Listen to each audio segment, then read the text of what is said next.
Jonathan, ich sehe, was du da machst. Du guckst dir gerade Pornos an. Woher weißt du das? Ja, ich war gerade im hypnagogen Zustand und habe Remote Viewing gemacht. Okay, warte, ich komme gleich. Ich guck mit.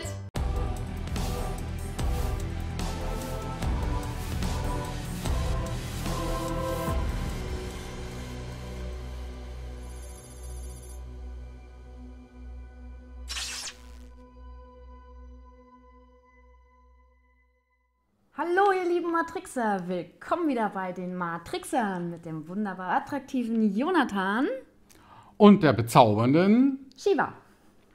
Ja, unser heutiges Thema ist der hypnagoge Zustand.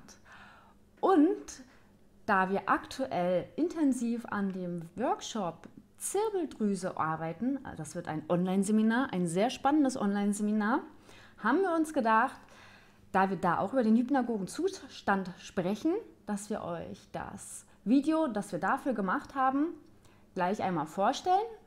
Und wer Interesse an dem Workshop hat, Zirbeldrüse, da geht es um die Entkalkung, um die Entgiftung, welche Möglichkeiten hat man, die Zirbeldrüse zu aktivieren und zu stimulieren. Dann haben wir da jede Menge Übungen für die Zirbeldrüse, um DMT-Ausschüttung zu provozieren. Und was haben wir noch alles da drin? Worum geht es noch bei unserem wunderbaren Workshop, die Zirbeldrüse? um die spirituelle Ernährung. Genau. Das bedeutet, wie ernährt man sich am besten, um eben automatisch seine Zirbeldrüse Schritt für Schritt zu aktivieren und viele paranormale Erfahrungen zu erleben, wie außerkörperliches Reisen, luzides Träumen, Remote Viewing, hypnagoge Zustände, Erkenntnisse, die man plötzlich haben kann, Zirbeldrüsenflashs und viele andere Fähigkeiten stellen sich dann Schritt für Schritt automatisch ein. Und dazu haben wir dann eben einen Teil aus diesem Online-Seminar, an dem wir gerade arbeiten und wohl auch in Kürze fertigstellen werden, haben wir dafür eben jetzt ein Video für euch, wo wir zum Beispiel über den hypnagogen Zustand sprechen. Das ist ein wirklich genialer Zustand, in dem man jede Menge Erkenntnisse und Erfahrungen machen kann.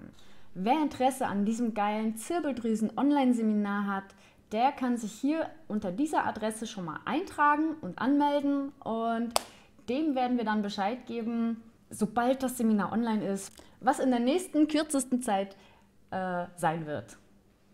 Passend zum Thema haben wir natürlich auch eine Frage des Tages.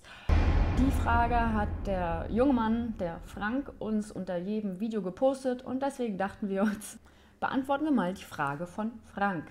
Frank hat gefragt: Liebe Matrixer, vielen Dank für dieses sehr wertvolle Video. Ich habe eine Frage zu der Funktion der Zirbeldrüse. Laut Dieter Bröers kann man einen Funktionstest dieses Organs machen, indem man sich vor den geschlossenen Augen bestimmte Farben vorstellt. Wie ist eure Meinung dazu, falls bekannt? Lieben Gruß, Frank. Wenn man die Augen schließt und sich auf die geschlossenen Augenlider konzentriert und sich irgendeine Farbe vorstellt, ist richtig. Wenn die Farbe ziemlich schnell zu sehen ist und kommt, dann zeugt das schon von einer recht aktiven Zirbeldrüse. Es ist aber nicht schlimm, wenn da nicht sofort eine Farbe kommt oder so. Man kann das auch durch bestimmte Techniken provozieren, dass es dann immer leichter und leichter fällt. Und ja. Irgendwann sieht man die Farben einfach automatisch, weil die Zirbeldrüse so aktiv ist. Ich sehe da vorrangig lila. Ich sehe immer lila oder gelbe konzentrische Kreise oder Wurmloch-Sachen. Aber vorrangig lila und gelb. Und du? Ja, bei mir ist es auch so, ne? Also gelb und lila herrscht da immer vor. Ne? Die tauchen auch ganz von alleine auf, wenn ich die Augen schließe. Wenn ich mir zum Beispiel eine andere Farbe vorstelle, wie grün oder so, dann kriege ich das auch hin, ja? Wenn ich mich darauf konzentriere. Also es stimmt schon. Also man könnte diesen Test sozusagen schon so obligatorisch so in den Raum stellen. Und klar. Dieter Bröers ist ja auch sehr empfehlenswert, was so die Aktivierung der Zirbeldrüse betrifft. Ich hatte auch schon einige Male Kontakt mit ihm und ja, ein guter Mann, der weiß, wovon er redet und ja. Also, Liebe Grüße an dieser Stelle. liebe Grüße. Ja, genau, das war dann unsere Frage des Tages. Also man kann diesen Test machen und kann damit natürlich auch die aktivierte Zirbeldrüse testen oder wie aktiv die Zirbeldrüse ist. Wenn man sich die Farben nicht mehr vorstellen muss, sondern sie alleine auftauchen, weiß man, die Zirbeldrüse ist schon aktiv. Ja. Aber da geht immer mehr. Ein weiterer Test ist, dass man sich mal in einen dunklen Raum, wenn man gerade schlafen geht, legt und da sich mal auf die geschlossenen Augenlider konzentriert und mal schaut, ob man diese ganz vielen Millionen kleiner weißer Pünktchen erkennen kann. Das ist auch schon ein Hinweis darauf, dass da was in der Zirbeldrüse läuft. Oder wenn einem unter Tage die Lichtfunken auffallen, die mal aufblitzen, man nennt sie auch Gedankenblitze, dann sieht man auch, ja, da oben läuft was. So viel zu unseren Tests und Übungen. Genau, dann würde ich sagen, sprechen wir jetzt mal über den hypnagogen Zustand. Dafür zeigen wir euch das Video und wir wünschen euch viel Spaß. Den kennst du ja auch sehr gut, den hypnagogen Zustand. Ja, ist mein Liebling. Das ist ja dein Favorit, ne? Ja. Unter den Bewusstseinszuständen. Beim hypnagogen Zustand reden wir also von einem Zustand zwischen Schlafen und Wachen, genau an der Grenze. Das heißt, man schläft nicht ein, aber man ist auch nicht mehr wach. Ja. Ne? Und den hypnagogen Zustand erkennt man daran, dass man zum Beispiel im Bett liegt und über seinen Tag nachdenkt, was man so erlebt hat, mit wem man geredet hat, wen man getroffen hat. Und irgendwann kommt man so in einen Zustand, in der sich die ganzen Überlegungen oder Gedanken oder Vorstellungen, die man sich so macht, plötzlich verselbstständigen. Und da übernimmt nämlich das Unterbewusstsein in dem Moment. Und das nennt man den hypnagogen Zustand. Da beginnt der. Genau in dem Augenblick, wo sich die Bilder und die Handlungen verselbstständigen, ohne dass man sich einmischen muss oder überhaupt einmischen möchte. Wie ist das bei dir mit dem hypnagogen Zustand? Ja, also man spürt halt deutlich, dass die Frequenz, normalerweise sind wir ja so im Beta-Bereich, und wenn man sich dann hinlegt, dann entspannt man ja und dann merkt man deutlich, wie das dann Klack macht und die Frequenz in den Alpha- oder Theta-Bereich wechselt. Das heißt, im Kopf wird man plötzlich völlig entspannt und dann wechselt man plötzlich. Wenn man das übt und trainiert und echt häufig macht, dann kommt man auch schon in höheren Bereichen, Frequenzbereichen in den hypnagogen Zuständen und kann Erfahrungen machen. Das geht dann viel schneller, man ist dann viel wacher und trotzdem macht man die Erfahrungen. Das heißt, man hat das Gefühl, man ist noch völlig wach, ist aber schon hypnagog. Das heißt, im hypnagogen Zustand erlebst du dann sowas wie die Kontaktaufnahme zu deinem höheren Selbst. Plötzlich hörst du es reden und gibt dir Tipps. Oder du gehst Remote Viewing machen, das heißt, du gehst an fremde Orte auf dieser Welt und schaust, was da passiert. Oder du gehst mit deinem Bewusstsein in eine ganz fremde Welt und siehst Aliens oder beobachtest die. Oder du siehst plötzlich Traumbilder oder Bilder, die dir eine bestimmte Botschaft vermitteln sollen. Oder du kannst darüber in den luziden Traum wechseln. Wenn du das aufrechterhalten kannst, dann meistens erschreckt man dann ja relativ, weil plötzlich kommt eine Erkenntnis rein oder irgendjemand spricht mit dir und dann nimmst du das wahr und dann, huch, was war das denn jetzt? Das muss man dann trainieren, damit man nicht sofort wieder rausswitcht.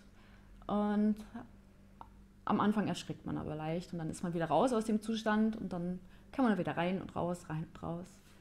Ja, man muss da sehr cool bleiben. Man ne? muss da wirklich cool bleiben. Ja, man muss wirklich so tun, als wäre es das Selbstverständlichste von der Welt, dass da plötzlich Stimmen zu hören sind oder irgendwelche Bilder auftauchen, mit denen man nicht gerechnet hat. Ne?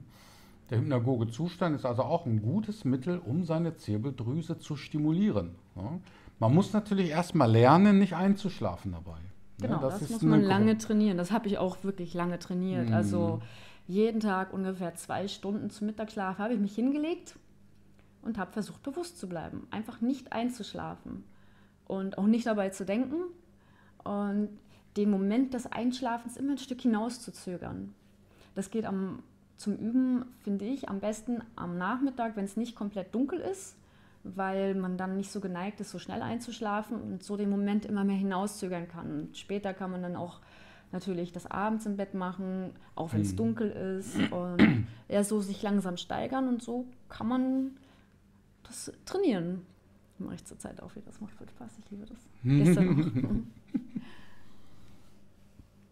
Ja, den Hypnagogenzustand finde ich wirklich sehr empfehlenswert, weil man da auch wirklich Erkenntnisse bekommt und wirklich einen direkten Kontakt auch herstellen kann, auch zu seinem höheren Selbst, mit dem reden kann. Man kann die Stimme des höheren Selbstes hören oder auch zu anderen Wesen oder zum Geistführer oder keine Ahnung wem, zu irgendwelchen Wesenheiten. Also da ist, weil die Filter da alle wegfallen, Genau. kann man nämlich plötzlich wahrnehmen. Über das Hellhören kann man dann plötzlich eben oder hell sehen. Man kann auch die Zukunft sehen. Der hypnagoge Zustand ist schon ziemlich abgefahren. Ja, ist sehr vorteilhaft, weil man da wirklich so an der Schwelle zwischen Schlafen und Wachen ist und wie du schon sagst, die Filter des Egos fallen dann weg. Ja? Und das ist eben der große Vorteil.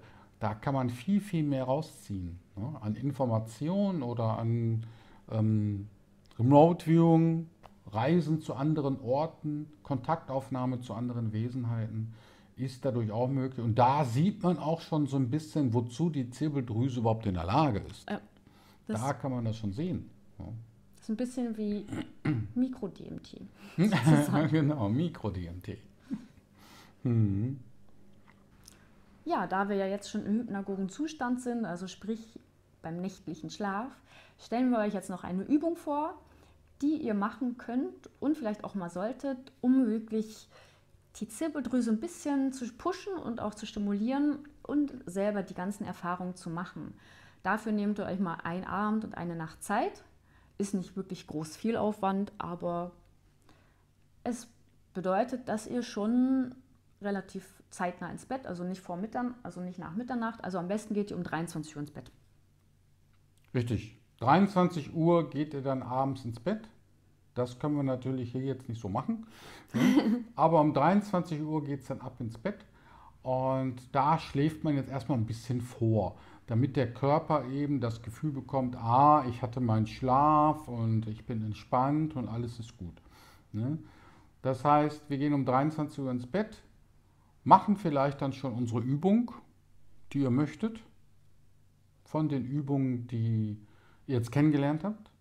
Und danach könnt ihr ruhig einschlafen. Der Wecker jedoch sollte vorher gestellt worden sein und euch um 2:30 Uhr wecken. 2:30 Uhr wecken. Dann bleibt ihr für eine halbe Stunde wach und legt euch dann wieder ins Bett. Alles ist dunkel, alles ist ruhig und dann beginnen wir mit der Initiationsübung. Das war ja die mit den Fingern auf den Augen, um uns sozusagen einzustimmen für die Stimulation der Zirbeldrüse. Genau, und danach macht ihr dann die DMT-Atemübung. Da könnt ihr euch am besten dann die Audiodatei für anhören, die wir da mit eingefügt haben. Die könnt ihr euch ganz unten am Ende der Liste herunterladen. Ja, dann macht ihr die DMT-Atemübung und danach konzentriert ihr euch auf die Lichtfunken. Genau. Schaut euch die Lichtfunken an, wie verhalten sie sich. Einfach so vorstellen, dass man ein passiver Beobachter der Lichtfunken ist. Und gleichzeitig dazu hört man auf den Bewusstseinsstrom und versucht das Brummen herauszufinden. Beziehungsweise, wenn man das Brummen hört, es versuchen mit der inneren Absicht, mit der inneren Wunschkraft zu verstärken, es noch besser hören zu können. Und das macht man eben, um eben näher in den hypnagogen Zustand zu kommen, sich zwischen Schlafen und Wachen aufzuhalten und dann zu beobachten, wie die Zirbeldrüse reagiert. Ganz spannend ist, wenn ihr den hypnagogen Zustand eine ganze Nacht halten könnt, geht ihr auf sehr spannende Reisen. Das kann ich euch sagen. Mhm. Allerdings. Und meist nicht in dieser Dimension. Nein, nein.